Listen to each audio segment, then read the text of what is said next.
مراتي لقت اختبار حمل في زبالة الحمام. الاختبار كان إيجابي بس مراتي عاملة استئصال رحم، واحنا ما عندناش بنات، مفيش إلا أنا وهي في البيت.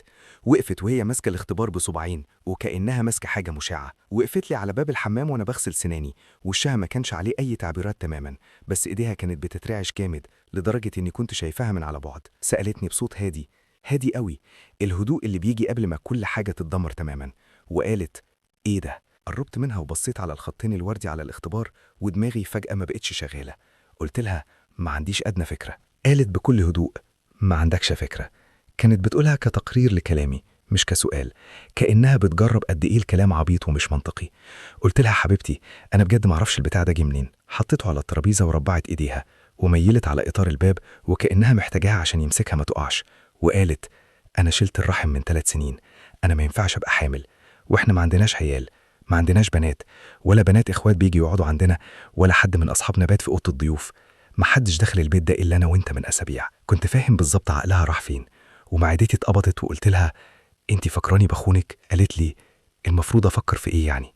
أصل اختبار الحمل الإيجابي ده مش هيجي لوحده في زبالة حمامنا، حد عمل الاختبار ده، حد يقدر جسمانيا يبقى حامل، وبما إن الشخص ده طبعا مش أنا، فأنا محتاجاك تشرح لي مين ده بقى. مسكتها من كتافها وبصيت في عينيها مباشرة وقلت لها: أنا عمري ما هعمل كده فيكي، أنت عارفة ده، أنت عارفاني أحسن من أي حد في العالم كله. سحبت مسها من إيديا وكأني بحرقها وقالت لي: اشرح لي إزاي وبتاع مين، قولي أي تفسير منطقي عشان دلوقتي أنا حاسة إني هتجنن. ما كانش عندي أي تفسير منطقي، ما عنديش حاجة أقولها.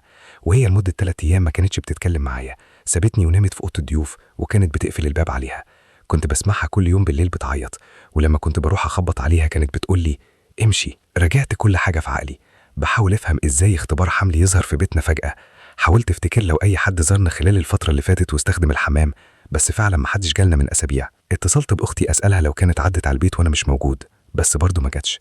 أنا حتى سألت نفسي لو كنت اتجننت، مش يمكن أنا عملت حاجة ومش فاكر. وبالتالي رابع يوم أخدت قرار، ركبت كاميرات مراقبة جوه البيت، ركبتها في الممرات بدون ما أقول لمراتي، عشان هي لو كانت عرفت كانت هتفكر إن عندي بارانويا أو بحاول أزيف أدلة عشان أبرأ نفسي. أنا بس كنت محتاج إجابات عشان خلاص جوازي بيتدمر قدامي وما كانش عندي أي حاجة أعملها. عدى أسبوع ومفيش أي حاجة غريبة حصلت.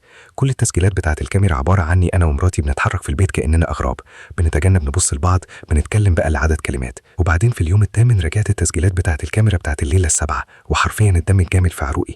الساعة 2:47 في جسم اتحرك في الممر بتاع بيتي، جسم ست، وما كانش جسم مراتي، كانت